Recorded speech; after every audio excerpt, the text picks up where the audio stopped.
Welcome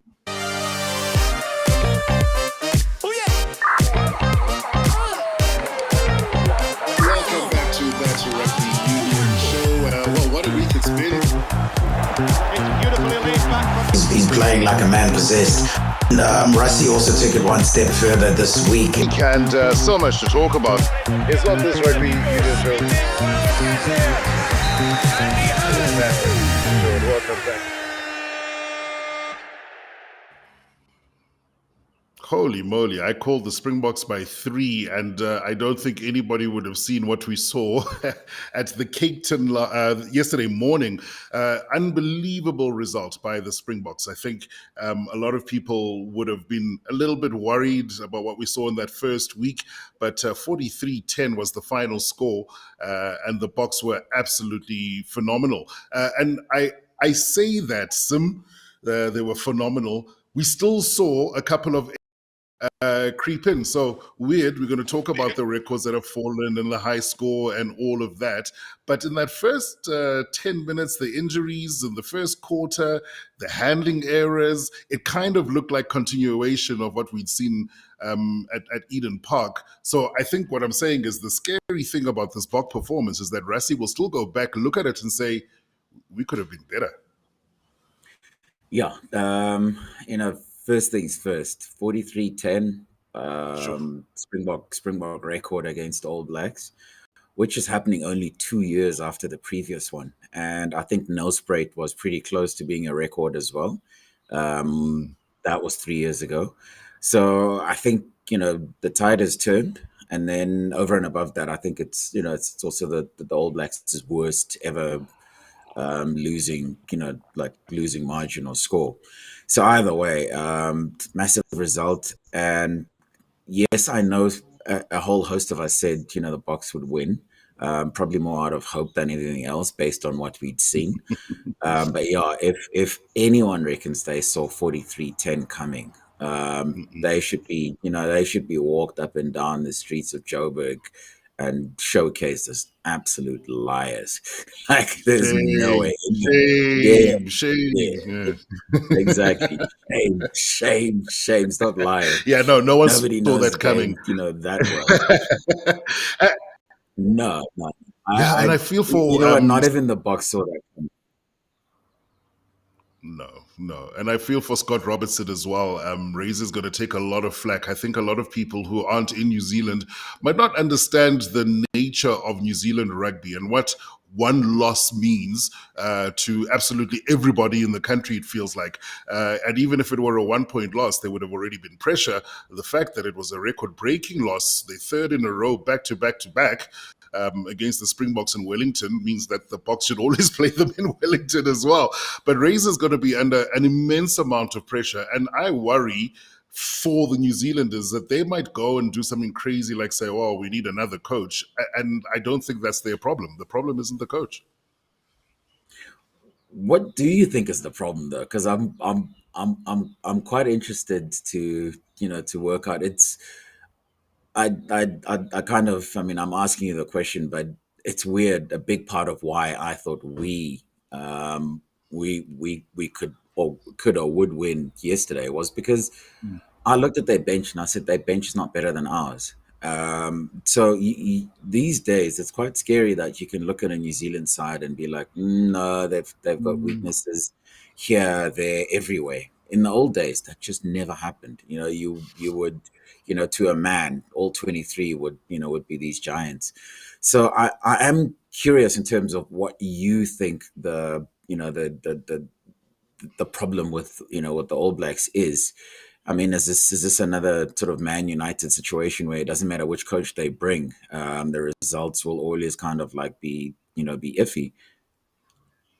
Yeah, I don't know if there are many coaches out there in world rugby who would go in and make them immediately better overnight, almost like the Rassie effect that he had after that 57-0.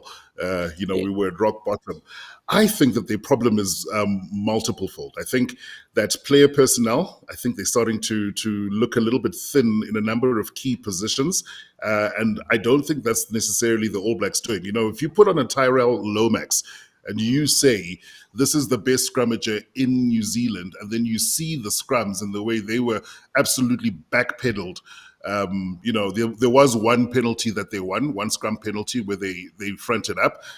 Besides that, they had absolutely nothing to offer the Springboks. I don't know. I think it's that. I think the impact of the Springboks not being in Super Rugby as well, maybe to a small degree or a smaller degree. It was so fascinating for me to find out that guys like the young guys in the Springbok squad had never even been to New Zealand. I think it was Kanan Moody. This was his first trip to New Zealand. It's unbelievable for me.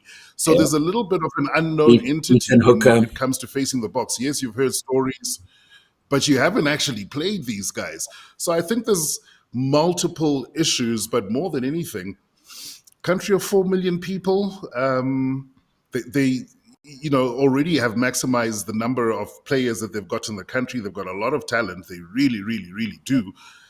But do they have the depth when it comes to selecting forwards particularly? I don't think so anymore.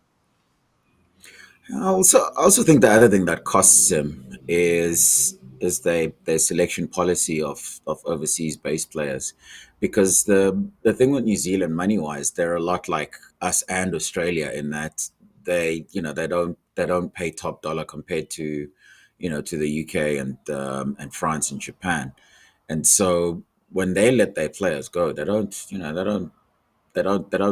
of get them back. You look at 10. Their only real option at the moment is Bowden Barrett. Yes, Bowden's still there thereabouts, but he's been around for, I don't know, 140 odd test caps now, which is scary. But you need someone to back him up. So when Richie Mo'unga goes to Japan, him coming back is not a case of saying, okay, we're calling you up. It's like he's got to come back. It takes a year for him to come back because he has to come back into the system. And then and only then, after he's been in the system, will he be considered for selection. I think that's a huge issue. There's just nothing, there's I just think rugby should allow itself to go global. I know that what this means in English is that you're now going to end up with domestic competitions that don't necessarily have your best players. But New Zealand, like us, like England, have been producing good rugby players for decades.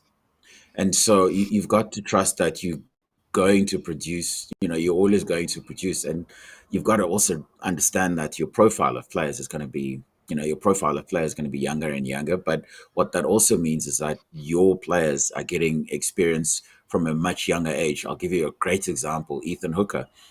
Ethan Hooker went straight from under 20s 2 years ago and into the Sharks team. And he was playing not just the Sharks team, Sharks 15, playing Currie Cup rugby. No, he went into the Sharks team playing URC rugby because there was nobody else. And because there was nobody else, he has now learned to play at that level. And 2 years later, he's ready to not only play international rugby, but he's ready to play international rugby against New Zealand in New Zealand. And Yeah. and not just be a passenger and be a guy that makes a difference. And so I just think people need to rethink these sort of blanket selection sort of laws, like if you don't play here, you're not going to get selected. I think that's just dangerous. You making your rugby weaker because with more losses. I think a loss in this day and age, it's not such a bad thing for all of the teams, because when you really think about it, the Irish are insanely good as a team. The Yeah. French are superlative. The English are strong. The Scots are coming. Argentina, there's a problem waiting to happen. Australia is very much on the way back. Then there's us. Then there's New Zealand. You look at all those teams. A lot of those teams. There are very few of those teams that can't beat anyone on a given day. And so Yeah. to have that sort of weird arrogance that you should always step on a field and win like it's always been is exactly that. It's arrogant. Mm, Even for us, doesn't matter. Back to back world champions. Guess what? You can lose to Australia after leading them 22-5 at half time, and so on and so on and so on. I just think guys need to be more pragmatic. It is a different age in rugby where yes. there is so much knowledge around the world. Rugby is going global because Argentina gets to be the way they are because their coach has played and coached in Ireland, has played in France, and he's picked all of that stuff up and he's brought it back home. Their players have been all around the world. Again, same thing, and so on and so on. And so, like what I'm saying is, it's a global game. It's no longer a game where you're just going to get one team dominating the Rugby Championship. For years we've called the Rugby Championship the best tournament in international tournament in the world. But it was won by the same team. And Mm, when it wasn't won by mm, the All Blacks, the team that did win it dominated. Look at us last year. And so my thing is, like, at long last, it looks like a competition, and that's what you yes. should be pushing for. Six Nations is the same. It kind of like the same teams as well winning. This is a good thing for World Rugby. This is a great thing for World Rugby. So New Zealand shouldn't be embarrassed or ashamed. They should just find a system that will work for them to make sure that they're strong when they need to be strong.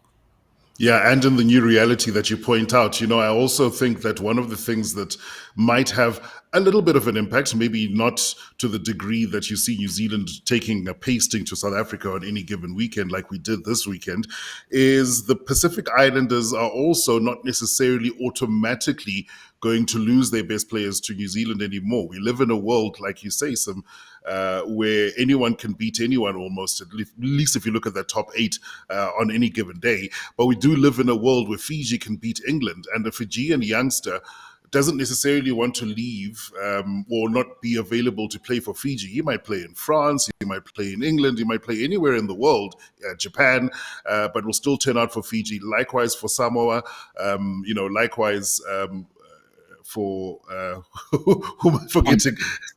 Yeah, Tonga. for Tonga. So I think that also has a little bit of an impact. All in the game, and it's all good to see the regulars on the comments. So please, guys, do drop a comment and tell us what you thought of that result. We started off by asking, or Sim saying that no one would have called that one. I see Campo saying he called Bok win by 10. Which is very brave, Campo. Even It I was was. trying to it's very brave. I was trying to be very diplomatic. When I was on radio, I said Boks by 3 because I was like, and all in the game saying New Zealand also has a potential player pool playing rugby league or in the NRL, which is true, earning big bucks in Japan. So yeah, it makes sense that you're not going to have free reign anymore. And on top of it, having seen the growth of rugby as a global game over, say, the past 20 years, the thing that struck me was it's actually slow growth. There's a lot of competition in terms of sports and entertainment, and I'm using that as a blanket, phrase. Sport is up against social media. Sport is up against other forms of entertainment. So you're losing a lot of youngsters who ordinarily would have, yes, you go to a good rugby school, you're going to play rugby, it's taken as a fait accompli, not so much anymore. And I think every country in the world has to reckon with that. But yeah, it's an interesting debate, and I don't know if that just means that the New Zealanders must be okay with being one of the top 3 teams in the world rather than consistently being the top team in the world. But as you mentioned last year, I guess it's been like this now for a couple of seasons. France have nicked off a couple of wins against them. Ireland have nicked a win. Argentina have nicked a win. We've gone great guns against them, in the last couple of seasons. So maybe the new reality is they're a top 3 side. Yeah, but like also I don't want us to go too far down the path of, geez, what's wrong with New Zealand? You know what?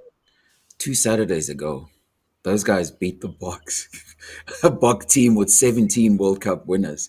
So they're not a bad team. They will lose, like we've been saying. Rugby is less of a sort of, you don't have one team dominating anymore. But they just need to be pragmatic, like everybody else is having to be pragmatic, in that you'll win some, you'll lose some, but the important thing to try and be now is to win the important ones. When you desperately need to win, and I think that's what the Boks under, say, Rassie have been doing. I mean, the only time I've seen them not win the important one for me was Auckland 2 Saturdays ago. I was like, I was so used to them, like, sort of, if they want to do it, they're going to do it. It was the first time I'd seen them not be able to do that under Rassie. But you know what? Again, it's a lesson for us too. Just because you want it doesn't mean, you're not playing against yourself. You're playing against other teams. And so, that needs to be taken into consideration. The scary thing, though, we haven't spoken about the game, and it's like 2:15. No. That might help, because this is to react to the game. This is why we're here. Yeah, in fact, that's what I wanted to do, because you were holding up that mirror, and you mentioned that first 22-0, that first half against Australia at Ellis Park. This is the only time that I've seen the Springboks match that this season. The Boks, for all of their dominance when it comes to scrums, when it comes to the set piece, although the lineout hasn't really been good, they've not looked great. There've been a lot of handling errors. There've been lots of penalties given in those matches we saw against Italy, against Georgia. There was a lot of concern. So I'd have to say this is the first time that I've seen them string together the type of performance we've been waiting for them to string together for a long time. And Rassie, I'm sure, would have been frustrated that we've just not been clinical. And what happened on Saturday is we were clinical, but delving into the game, I felt that first 10 minutes, so helter-skelter, 3 injuries immediately off the bat. And had Cheslin not scored his first intercept try, we would have been talking about a very different match, just in terms of what the scoreboard would have looked like then, the pressure then shifting onto the Springboks. I don't know if the Boks would have even necessarily gone on to win, let alone win big, had Cheslin not, I think, snaffled that. And it was an incredible little intercept, because he looked as though he was going for the tackle and got the ball, and off he went. Scored in the corner. He scored on his debut as well. Yeah. And that's the thing about rugby, is you can run away and look at the score and think, oh, wow, it was one-sided. And it certainly was at the end of the game. But it's those little moments where the momentum completely shifts. Look, what as someone who's been preaching about that 20 minutes against the Aussies, that first 20 minutes against the Aussies, where, it was just intensity, physicality, tempo, and it yielded 22 points.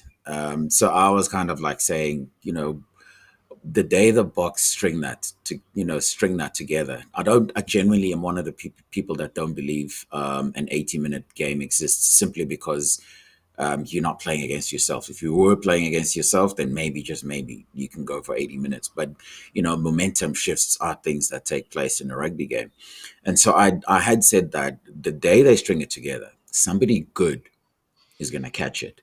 And yesterday you said it just a week ago. I think you said it on here. You said someone's going to take a rollicking, and it's going to be a good team is going to get put away badly. And so that's essentially what happened yesterday. That first half, I think in the first 12 minutes, we could have scored 3 tries. We had an opportunity. We could have been 21 points up. There was Ergius Snyman's disallowed try, the strip of Cheslin Colby. And then we went for a rolling maul. That was the very first penalty we got. We went for a rolling maul, where we then lost the ball. Sasha missed touch. Yeah, you can't roll it. You can't roll it up if you don't catch the ball in the line knot. It's not it's not very practical. So we could have been 21 points up. I remember thinking, geez, this is like Ellis Park without the points. Like this first 20 minutes, like Ellis Park completely without the points, and then they get into our 22 for the first time, and they score, and you do start to get, like you say, nervous and think, oh, is the air going to be let out from their wheels, or are they going to have resolution? So an interesting thing to come out after the game is Damian Willemse says the backline players, the backline we all talked about, endlessly last week because it was such an unfamiliar but brimming with potential sort Mm. of backline. He says they went out for coffee and they sat, and it was kind of like, guys, whatever happens, always fire a shot and don't stop. So that was their attitude. Like, it doesn't matter what happens. And so when the injuries came, when whatever happens, when the tide turned against the Boks and suddenly, they were in their 22 and needing Cheslin to make that intercept to finally, put points on the board. Yeah. It was actually their attitude. Their attitude was, whatever happens, don't die wondering, and just keep going. It doesn't matter what it looks like. And I really like that attitude. And we obviously saw that. And we talk about the older players versus the younger players. I'm pretty sure a game like that, yeah, it gets a lot of people to say, you know what, maybe you should get rid of the old guys. But you know what? Cheslin is very much one of the older guys. Yes. And he is, and he was the guy that kind of like gave the Boks belief again, with both his tries, because, he scored, just before halftime, and then he scored, or it wasn't just before halftime, it was the 25th minute. Sure. And then he scored just after halftime, which basically, it's the kind of things that the New Zealanders do. Yes. But it not only did it give us belief, it also kind of like, suddenly we were in the driving seat in the game, in the ascendancy. And so, there's still so much value for the older guys. Peter Steph presenting himself as the world's biggest wing for the kick pass. It's just like, poor Ruben Love. It's like, yes, I'm supposed to mark a wing, in this contest for the high ball, but he's not supposed to be 2 meters. He's not supposed to be 2 meters tall. And Kwagga might have an ever young sort of spirit in how he plays the game, but he's one of the older guys. See, you keep, you get to the front row, Ox, Marx I thought was good in general play. The line-out gremlins persist. It's not just his problem, but we still need those guys, and it was a nice sort of blend of guys, the youngsters having a go, and the older guys kind of like steadying the ship. Which is exactly what these guys have been trying to achieve. At long last, they've had that game that they've sort of fantasized about having. Yeah, you talk about Peter Steph and All in the Game saying Peter Steph was fantastic. Will be 35 at the next Rugby World Cup. Who are his and Sia's long-term successors, and speaks to exactly this. But the one person who, well, not just the one. I mean, we had to go into that game without a Jesse Kriel, without a Damian D'Allender, without an Eben Etzebeth. So, it might not be wholesale changes, but I think Rassie's also proving to himself that actually these guys who are the mainstays, especially those centers, because there's no reason to drop a Damian D'Allender. He's always been decent. There's no reason necessarily to go without a Jesse Kriel. But then we saw what a new look backline could offer us, which I thought was absolutely phenomenal. And back to Peter Steph. Also, in a bit of a revived role as well. I loved to see him calling the line out. He took a lot of line out ball as well. He called it onto himself, and I thought did incredibly well. You almost forget, like, Peter Steph is a lock. He's a lock who's a retread at 7. And to see him actually operate in that role, though he had a different jersey number and with 2 other locks on the field, was, I thought, a moment of absolute brilliance by him. And I got to give Rassie credit. I mean, it's a weird thing that happens is the team loses, the coach takes a rollicking, the team wins, all the players get praised. Got to praise the coaching staff after they turn things around. No, you most definitely have to. But geez, All in the Game asked a very difficult question, eh? Peter Steph will be 35. I think Sia will be 36. Because Sia just turned 34 this year, so he'll be 36. Because also he's born in June, which means the World Cup will start after he's 36. Look, it's a tough question, but I think that the easiest way to answer it, that there are guys, as long as we're not trying to. I think that the problem that faces the Boks with but 7. And this is one of the problems that have always happened, particularly with Bok rugby. So if you look at when the Boks scrum half was Fourie de Preer, we then got into the space of trying to make sure that everyone played like Fourie. It's not how it works. You've got to pick guys for what they can do. So when you do pick, with the blindside flank situation at the moment, what we suddenly doing is we're looking for another lock who can play 7. And what we're doing is, then you've got a guy like, sorry, I was about to bang in the back. Sorry. I heard it start, and I was like, oh, here we go. Yeah, so you got Ruan Nokia who could do that. You got Franco Mostert. That's kind of like how we now starting to pick. You look at a guy like Quibus Visa. I imagine he's another guy that's going to play like that. I think it disadvantages the young blindside flankers that are around, and the young blindside flankers that are around are someone like Elrich Lowe. Obviously he's injured, and you don't know which Elrich Lowe you're going to get back, because I think he did his knee and broke his leg. It's been long term. So it was a huge injury. So you're not quite sure, what Elrich Lowe you're going to get back when he does get back. But that guy for me is the heir apparent. And then you if you're looking around at Currie Cup and URC level, someone like Rowan Fenter, he's got that mean spiritedness of a Springbok blindside. If you're going to be a Springbok blindside, you cannot be a cool guy.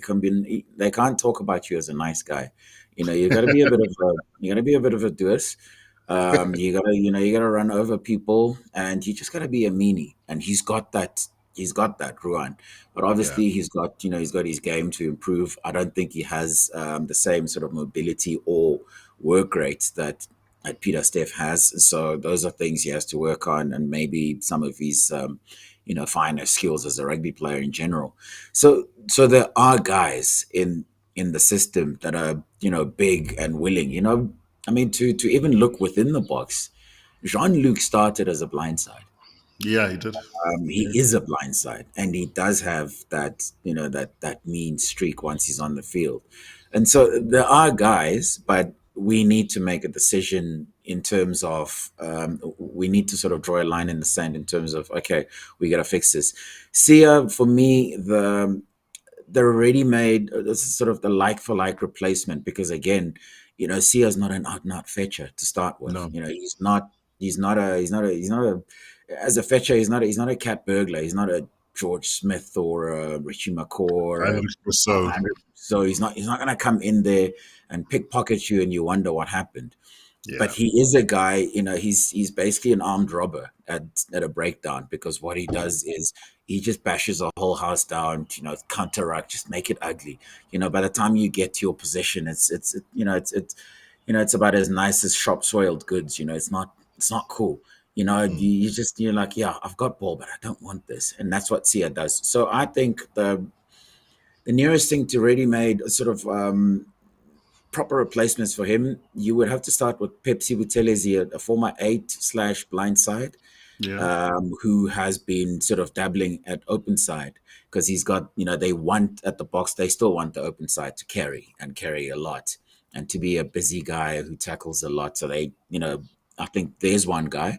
And then the secondary guy, I imagine, who hasn't gotten into the mentions yet, is the other Chituka, Emmanuel. Emmanuel's a former 400-meter runner, and I understand he's got repeat effort for days. And he's a strong boy, he can carry, not afraid of anything. I think he's another guy we need to keep an eye out for. But these guys need to start playing soon, almost like end-of-year tour soon, to sort of see if they can, if they can make it. Yeah, and you then raise another issue. All in the game saying, Super Bowl Joe saying, yes, I'm so sorry I didn't make that point, Super Bowl Joe.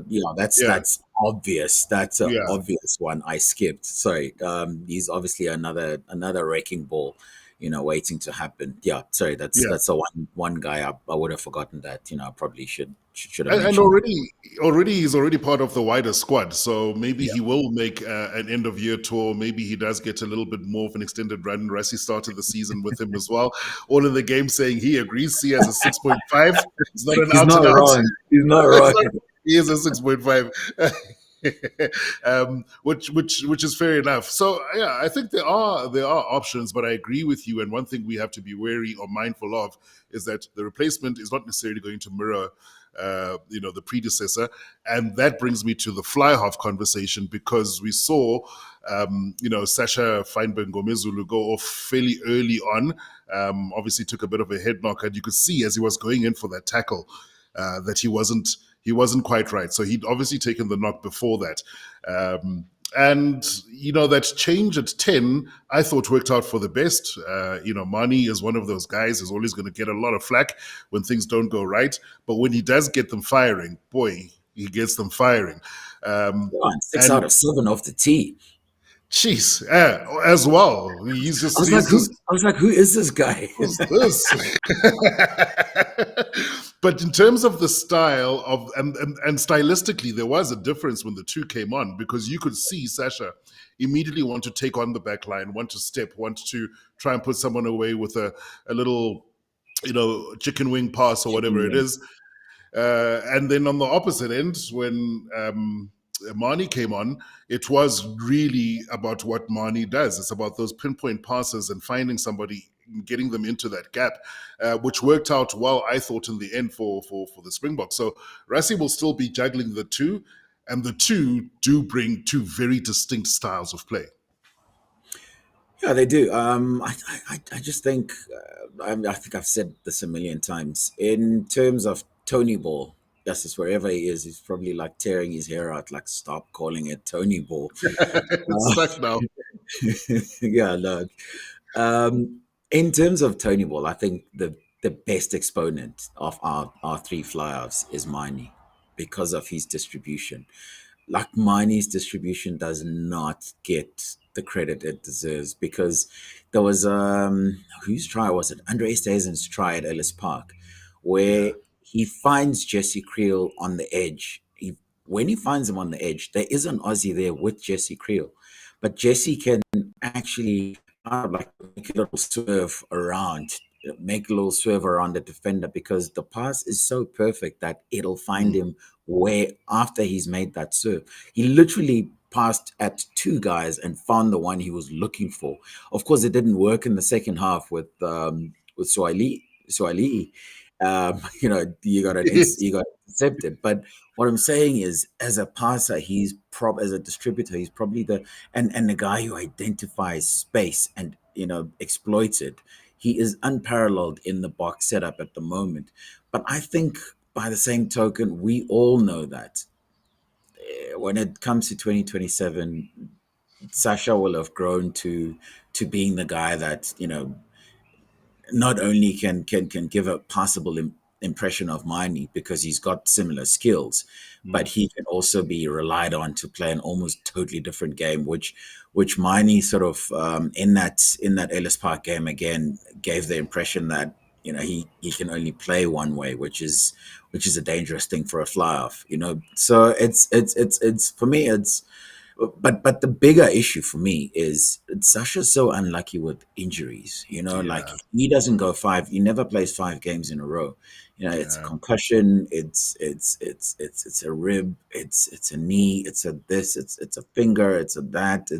There's always something. So we need to kind of be careful of doing what I'm talking about, which is, it's fine, Sasha will be our guy in 2027, and then ignoring the others, like Mani. Actually, we might need to sort of like monitor the fly-off situation a bit more carefully than we're doing at the moment, simply because the guy we put all our eggs in may not necessarily be around at that particular time because of Does this not remind you of Colin Slade with the All Blacks? Young, talented fly half, the world saying, look at this guy, he's the next great thing. And then the injuries, unfortunately played a huge role in his development. So if you don't manage it properly, find yourself in another sort of Colin Slade type situation, because that's one of those names that people almost never talk about. Yeah, look, I mean, it happens. Injuries will always be a thing. I mean, we still talk about what Bob Skinstad could have been. Right. you didn't have that knee. You know, in to be a professional sportsman, I've always said I look at anyone that wishes they were a professional sportsman, and I think you've got to be mad to want that, simply because there's the pressure. Obviously, you know, all your skills mean nothing if you can't execute them under pressure. The second part is most of the time you playing in pain. Yeah. And the third one is actually you need to be incredibly lucky.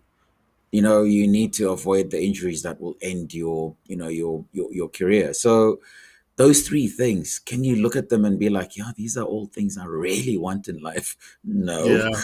So Yeah. Yeah. I'm okay being a fat middle-aged guy because, you know, yes, I might pull a hamstring just thinking about taking a sprint, but I'm not going to take a sprint, you know, in pain. So it's yeah. No, no. So yeah, you still need so much luck to be able to, you know, to play at this, you know, at this level. And And you to, know, here's hoping that Sasha has that luck. In, you know, like sometimes those injuries are just your teething problems and not, you know, and not what you become, sort of an injury prone player. Sometimes they're just teething problems. And from what I understand, Sasha is an incredibly professional guy, both about yeah. looking after himself physically and rehabbing. So, you know, here's hoping that, you know, those two things come out in his favor 2 years from now. Yeah, and somebody who's been incredibly lucky, I think, when it comes to injury, incredibly robust player, never gets injured, is Damien de Allender. And, you know, it just takes one injury to allow the other Damien to get an opportunity to start and show the coach something different. Not necessarily something worse, but a very different style of play in the centers as well.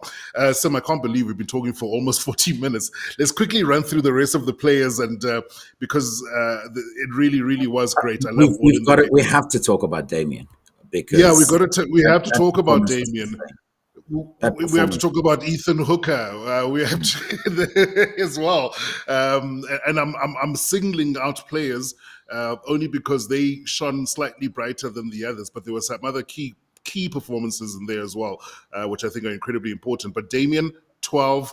Yes, I agree with your sentiment that he can play anywhere, but putting him at 12 changes everything. It changes the dynamic. It just opens up more gaps. He's a lot more daring. He's going to not just necessarily try and run into you like Dukes does and does incredibly well in the 12 jersey, but it does create a little bit more on the outside.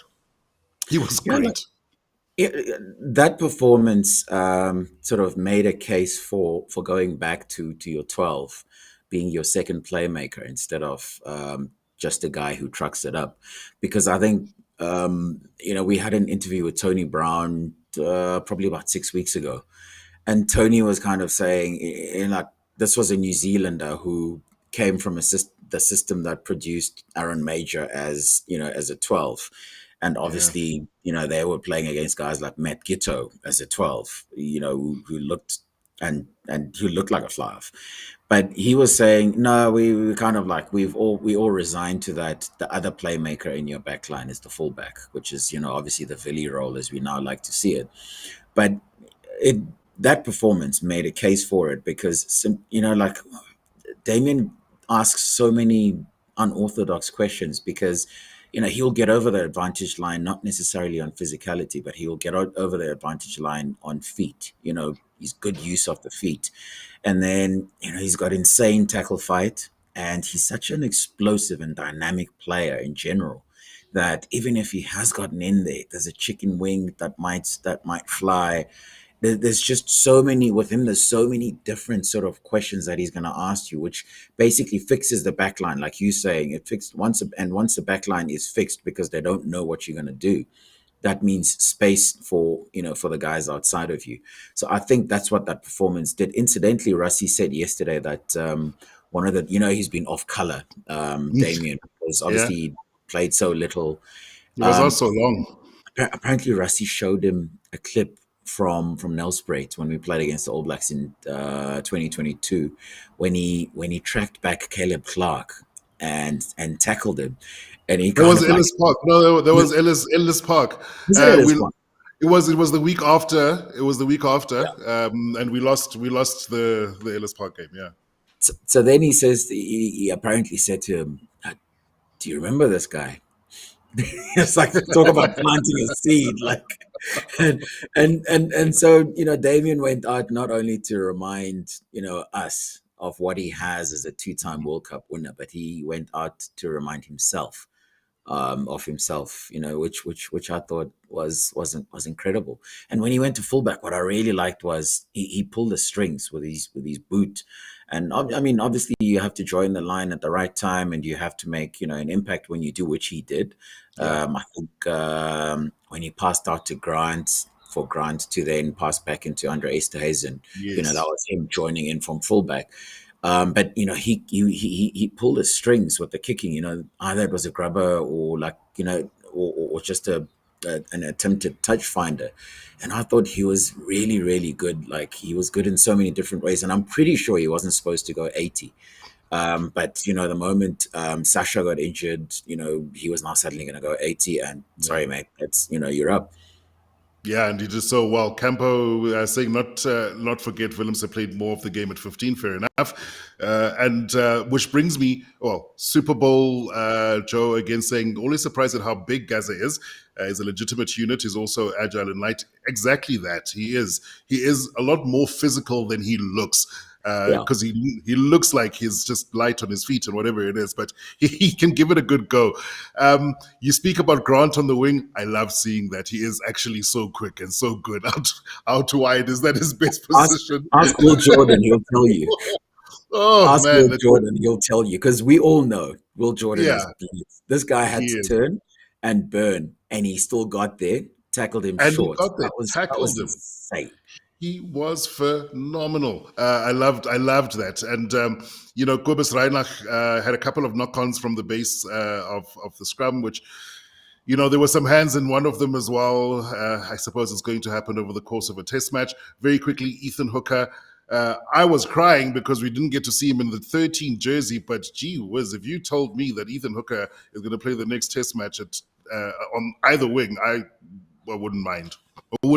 He was so good.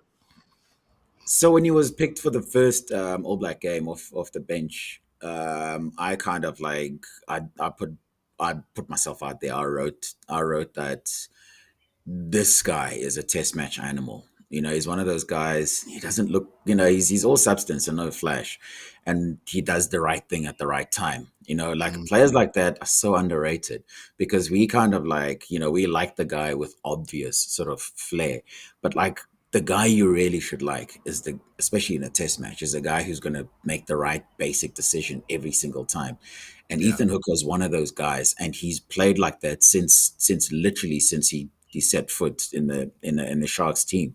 And so I kind of went and did that. And then obviously in that game, he was one of the guys that missed the tackles on Quinn Tupaea.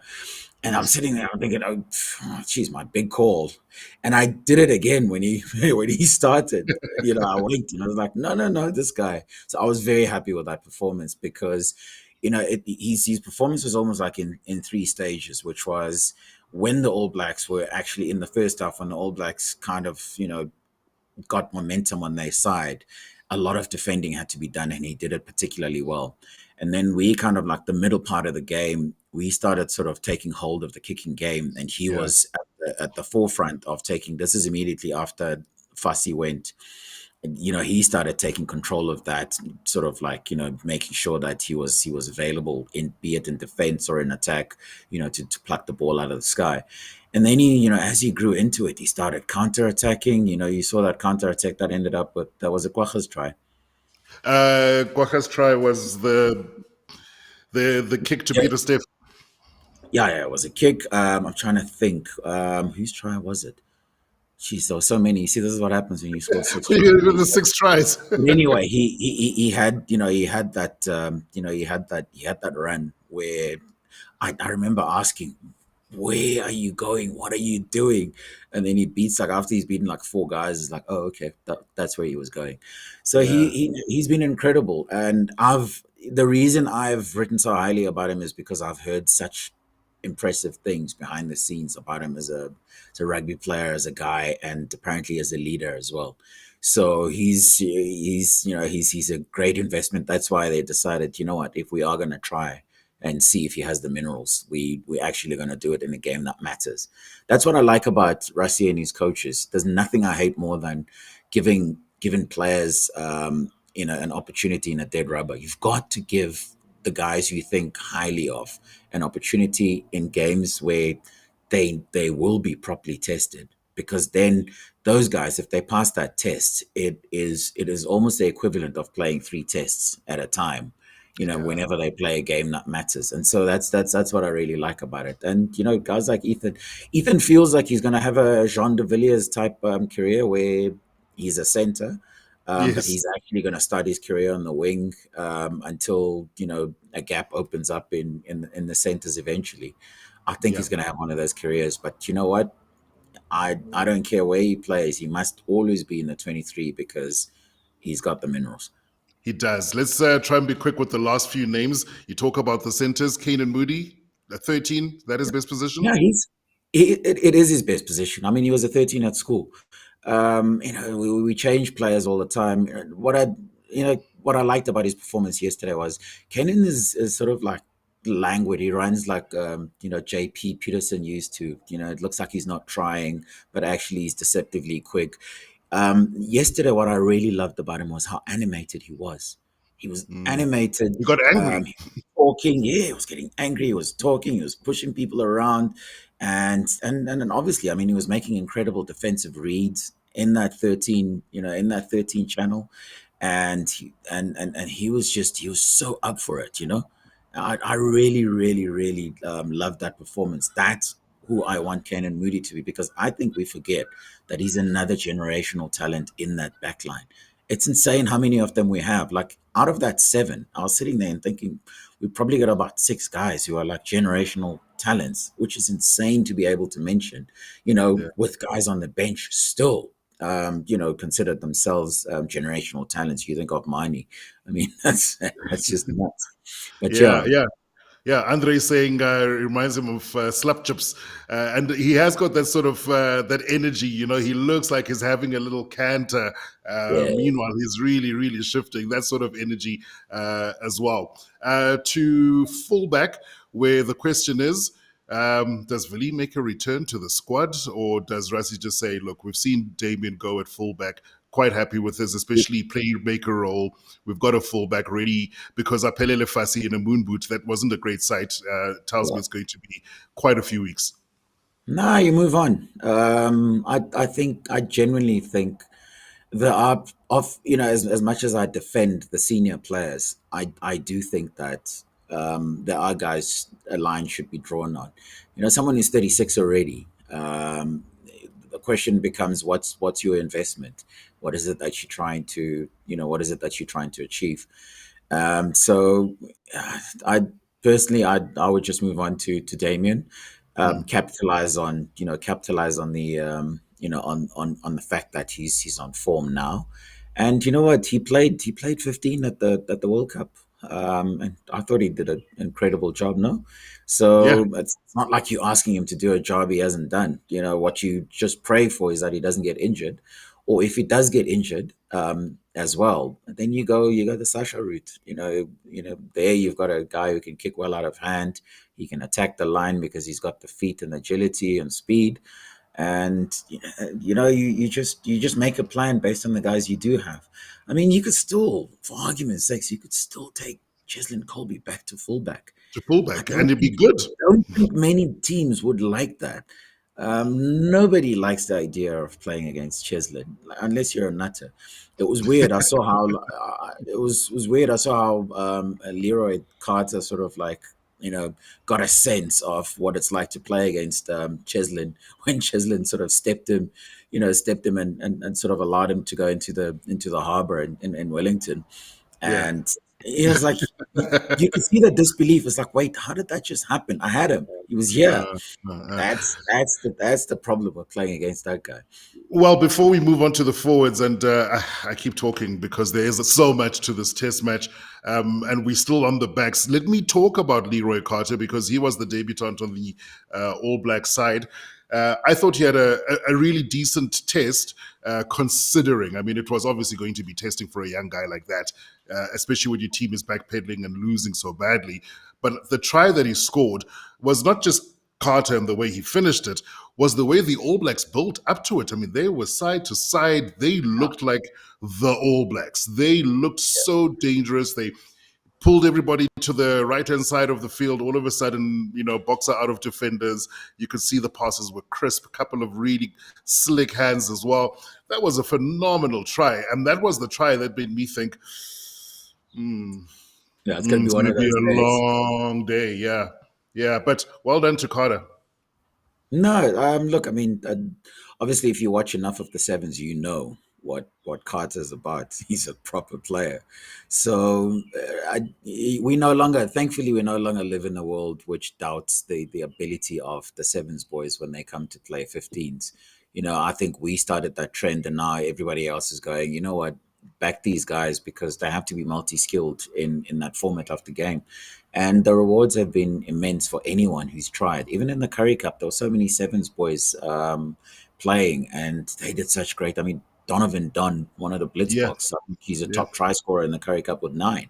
And so, those guys are incredibly good to have because their skill set is insane. They've got the physicality to work at rucks. They have to have the ability to pass 40 meters both sides. They have to be able to tackle one-on-one, and usually it's some 1.95 meter Fijian. And it's like, sorry, you can't say, oh, I'm only small, I can't tackle this guy. So those guys from Sevens come highly recommended, and they've got they got an engine for days. And I love having the Sevens guys. I think they add so much more to to the 15s game. Talking about a 40-minute pass left to right, Andre Esterhuizen. You don't Andre see that very Esterhuizen, often. listen, You don't see I that very loved his often. performance. I saw his try, I saw his carry, I saw his whatever. But the one thing that stuck with me was the guy. I mean, you know me when it comes to Miney's passing, but the best pass all day of anyone in Yeah. that game was Andre Esterhuizen. It just landed Off the beautifully. base. Oh, dude. What a I pass. What He's a a big pass. fella, and people always think, "Oh, he should play flank." Dude, I like a flank that can pass like that. It's good to have some Kiwis join us. Kelly Wait saying Kiwi here. Congratulations, guys. Great win, second half shutout. Yeah, Kelly, I know it's going to be sure a tough day in New Zealand today. And again, I'll reiterate what we said right up front is I think the big thing for the Kiwis is don't panic. I mean, you guys have still got an incredible team. And, this is only in the space of a week. And of course, there's Bledisloe Cup coming up. So a lot of pride at stake. Back to Eden Park as well. Hey, And I can't wait to see that one. But so nice to hear from somebody from the land of the long white cloud. Kia ora to you. There were a couple more. Grant on the wing was magical. Yeah, I said that there was Andre as well. How bad was Scott Barrett? I don't think it was too bad, but sure. The forwards just got completely overshadowed. Very quickly, let's talk about the forwards. We've touched on Peter Steph Tutoy. I don't want to dwell too much there. If I had to highlight or signal out one guy who I thought is the unsung hero for me was Norkia, Ruan Norkia in the locks, in the line out. I just thought he just ran all day. I thought the lineouts looked a lot better. There was that little fluff in the beginning where I think Malcolm got his timing a little bit wrong. But after that, he was contesting. He was winning. The one immediately leading to a try as well. I don't actually quite know what went wrong with the All Blacks on their own lineout throw 5 meters from their own try line.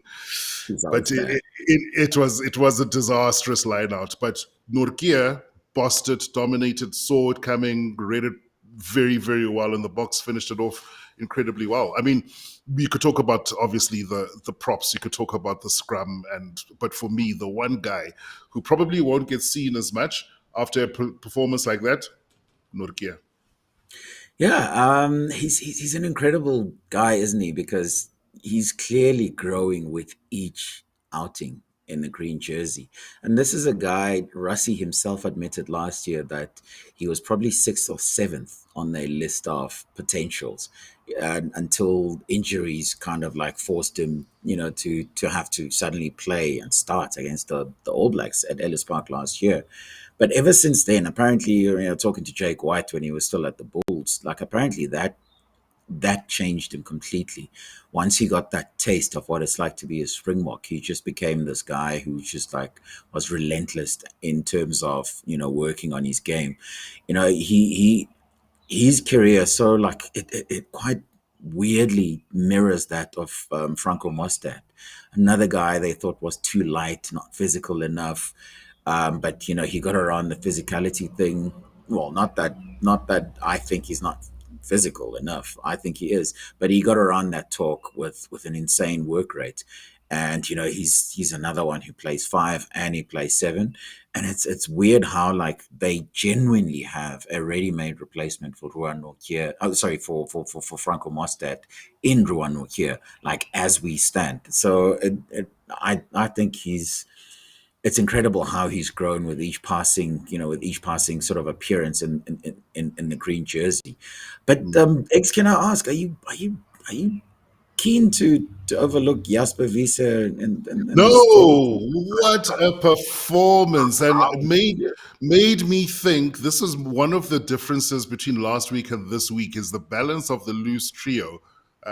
Because Sia was able to operate in the way that Sia wants to operate as well, which definitely added something to his game. But Jasper, my goodness, there was that one little moment where I can't remember who it was he tackled, and you saw all of the Springboks immediately retreating with their hands back because he'd almost gone over the horizontal, but he let him down gently. He kept his cool, he kept his head, and I thought that was probably his biggest test of the day.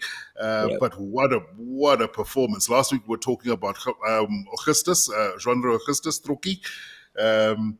And sure, he's going to have to work very hard to try and unseat Jasper after a performance like that. In fact, any other 8. I mean, there's still Cameron Anakom waiting in the wings after his injury as well, who, to my mind, would have probably ended up this at the end of the season being the starting 8 for the Springboks because he was just so good in the URC.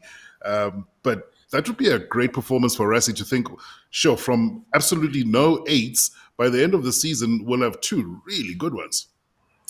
Look, I'll start with Jasper's performance. What I really liked about it, it was I think it was in Port Elizabeth when Quibus was being interviewed after the game, and the guys are like, "Oh, what was it like to not end up playing with your brother because he was red carded before Quibus could come on from the bench?" And he was like, I'll be brutally honest, I probably didn't expect to play with him because, he always gets substituted around like the 55th or 60th minute anyway.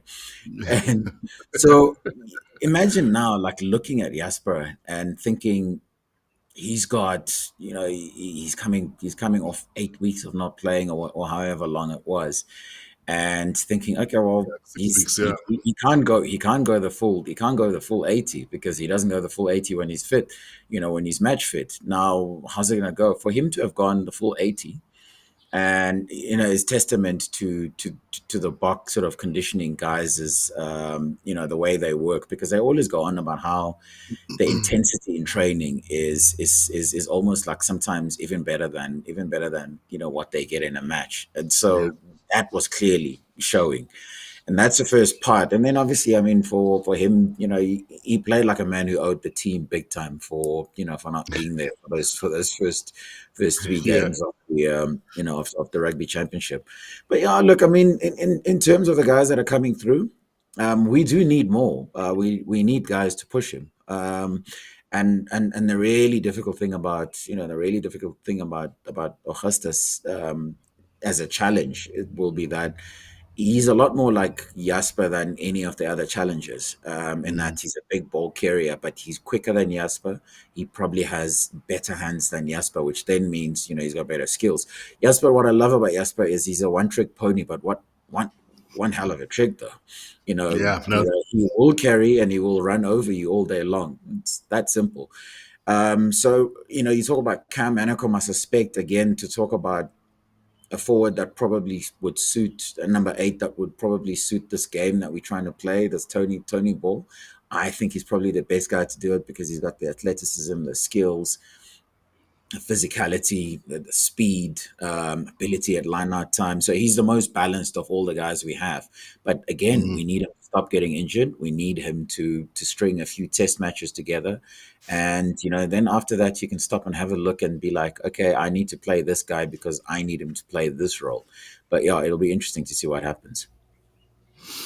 All in the game with a question there. Will any under 20s get called up into a training camp? Well, they already were in the lead up to Rugby Champs, and I've got a feeling that Rassie will have had a conversation about the long-term plans for that. We've been on for an hour. I think the playing around with the kids is will be shelved for now. There's a rugby championship to be won. But I think the best way to sort of integrate them is to keep calling them into alignment camps, maybe like a different batch, not necessarily the same guys, and just to make sure that, because what happens is it keeps you interested. It keeps those guys, once they get that taste. Let me put it this way. I mean, I know there's all kinds of controversy and a dark cloud around him now. Asenathi Nhlabakanye for years, he was, clearly overweight, but obviously pulling his weight, for the Lions at URC level. And when the Boks came in, roped him into the alignment camp, and they said to him, listen, dude, you've got a chance here.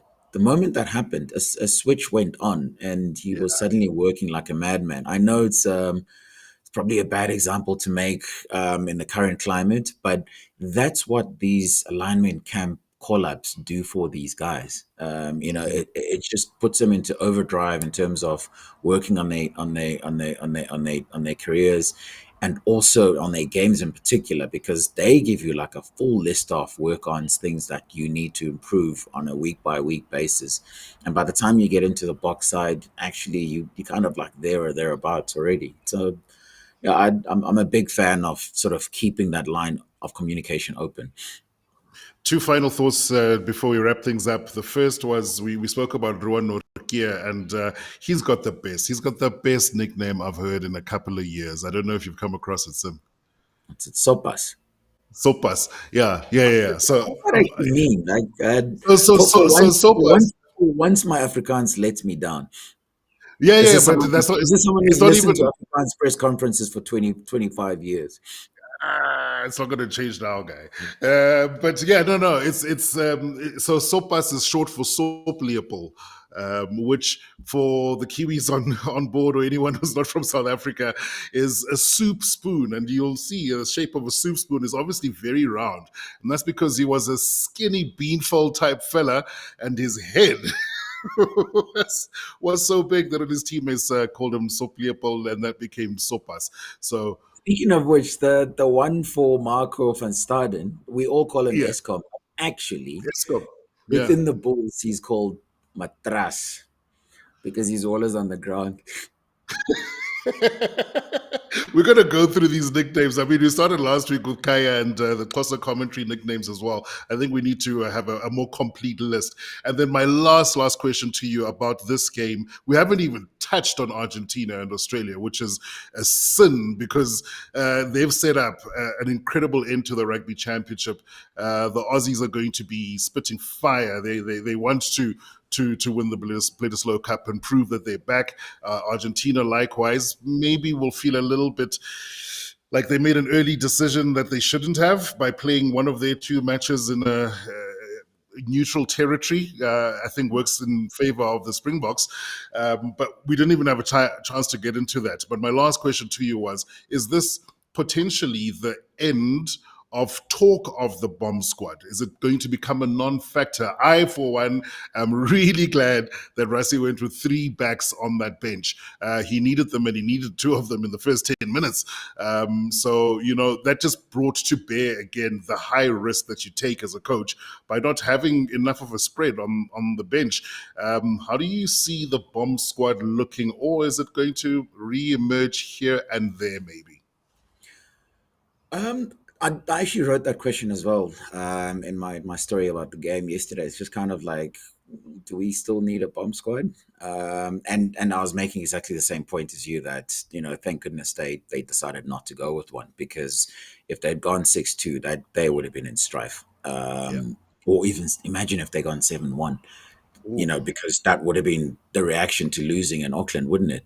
It would have made sense to respond like that. But having not done that, if you look historically at the bomb squad this season, I don't think the bomb squad has done anything this entire season. Whereas the 5-3 split actually has done a better job. Even in Auckland, the 5-3 split, the guys that came on sort of made a big impression on the game, which is why we were potentially talking a draw, before Adi Savia's steal. And so it's one thing to go, yes, it's time, it's over. But I also think with the Boks trying to sort of squeeze as much sort of versatility into every player they have.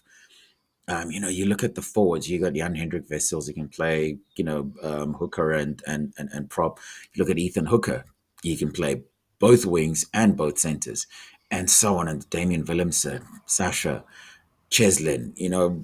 With the Boks having started down that path, I Mm. imagine a big part of why they've done that is so that they could afford to go 6 or 7 split, 6-2 or 7-1 split. And so I don't see why they should shelve it entirely. But obviously they have to be judicious in how they choose how they're gonna go. Right, everyone, please do give us a like, and please subscribe. I think we just five away or 10 away from 500 subscribers. That would be really nice. Send this along to anyone who loves a good rugby chat as well. We absolutely love the comments. Thank you, Anthony. You got in at the end there, and I didn't get a chance to go through your messages. And he speaks, Anthony, about the junior Springboks, the under 20s, Slekane P, the Uester, who've been to the last alignment camp. So I think they'll be probably still kept in the loop by Rassie. It also says Australia conceding 14 penalties was absolutely shocking. And we've got to talk about the forward pass. We didn't have a chance to talk about that because that was a bit of bad refereeing, although it didn't have an impact on the result, though it did have an impact on the log, because that Australia forward pass, which was given, which was allowed to stand, meant that the Aussies got a losing bonus point. So it does have a direct impact on the other teams, in the competition. So that's a little bit of a concern. And what else was there? All Blacks may begin to slip down the rankings, says Anthony, if the Aussies manage to get a win. That's right, because it is that year of the World Cup draw, so it will matter. Maybe not so much for the top 3, 4, 5 sides in the world, but it will matter where you end up in terms of the draw come the end of this season. To wrap it up quickly, your thoughts on what we saw, Australia versus Argentina. It looked like an even game again. Last week it went beyond the hooter. This week it went down right to the wire.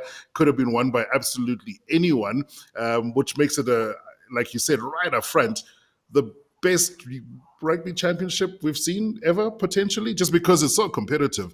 But it was a really good match. Just that little moment at the end with the referee, and then the TMO not even going back to look at what was a clear forward pass. Yeah, look, I'm one of the people that before the tournament even began, I said all 4 teams are a contention, and it hasn't been, I haven't been proven wrong. Argentina were good enough to beat a really good Bok team last year. If you remember, we only lost twice last year, and one was to Ireland, and the other one was to Argentina in Argentina, both by 1 point. But when you consider that Argentina was the other team that did it, you would expect Ireland, yes, but would you expect Argentina? No. So that makes them an incredibly tough proposition. And the interesting thing for me is they've changed. They've changed the 9, they've changed the 10. I see Santi Carreras now is playing 10. I don't even know what's happened to Albornoz. who cut us to ribbons, who cut our defense to ribbons last year. So it'll be it's actually going to be tough. So I agree with Neil's comment. Yeah, Well, I don't know about overpraising everyone. You beat yeah. Well, you beat I All think Blacks 43-10. yeah, There is more than a fair bit of praise due. But by the same token, I take the bigger point, and the bigger point is Argentina will be incredibly tough. The yep. only question about Argentina for me is, have they done the right thing by taking their game to Twickenham to obviously earn a quick buck from, because the South African expats will fill up Twickenham. You'll probably get a situation where there's 75,000 of the people there are South African, and it becomes almost like a South African game. And so that's the only question mark I have, because I've asked this question again, which is simple. Would they rather make quick cash now, or would they rather make the kind of cash which would come to them as sort of maiden, inaugural rugby championship champions? Yeah, I that'd be big. personally, I would have preferred the latter, because taking the game to Argentina would have given them a proper shot at that, especially against this Boks side, which has Yeah, shown us that it's far from perfect. And so, yeah, that's the only question I have about Argentina. But everything else, they are very much a team developing at pace, almost at the same pace as Australia, actually, if for different reasons, but they're developing in exactly the same direction. yeah, I too agree with what you're saying there, Neil. Stop over Argentina won't be easy. And maybe you missed right up front where I think we started off the convo by saying this is the era that we're in where anyone can beat anyone. And if you're not fully ready or up for a match, it almost doesn't matter who you play. They could take you out on the day, and that goes for the Springboks as well. So much to reflect on. I'm going to be watching some highlights of scrums. That's going to complete my weekend, because those were so good to see. Thanks everyone again for joining us. Really love the comments, and do keep them coming. Share this with anyone who you think might enjoy the conversation. All in the game. Good luck to Akani Simbine and Gif Letluleya. They're in the youth in the athletics world champs in Japan and Tokyo. And Letluleya, I think in his first heat, ran a sub 10. He ran like It was a 987, which is 987. PB. It's amazing. One of my hidden gifts, X, is I'm a athletics writer as well. So Look at that's very much my stuff. I can't full wait. of surprises. I know Love what you you'll be guys and watching. everything, but I can't wait to get off and watch athletics now. Yeah, that's good athletics. So I'll see you next week. Everyone, thanks very much. Look out for us on the socials. And see you then. Well done to the Boks. And thanks to the Kiwis who were joining us online as well. Love to hear from you, and keep it going. Keep the comments going as well, and we'll try and get back to them. Cheers, everyone. Enjoy the rest of your weekend. Hey guys, if you like what you see and you want to support the show, we want you to be part of That Rugby Union Show family. Then just hit the like button, subscribe to the show, tell your friends, make sure you join us every time we're on. Slap that bell harder than Rassifine's loopholes in World Rugby's rulebook. There are new episodes every week. Don't miss it. In a country where 83 people are murdered every day, knowing the minds of killers isn't curiosity, it's survival. Subscribe to Profiler Africa now. It's free. Or become a member and help keep the channel alive. Remember, trust nobody.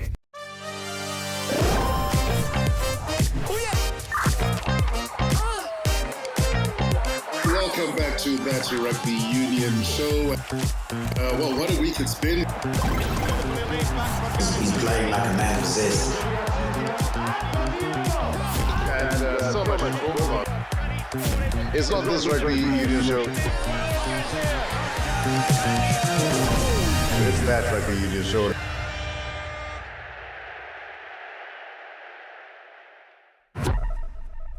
Sweet.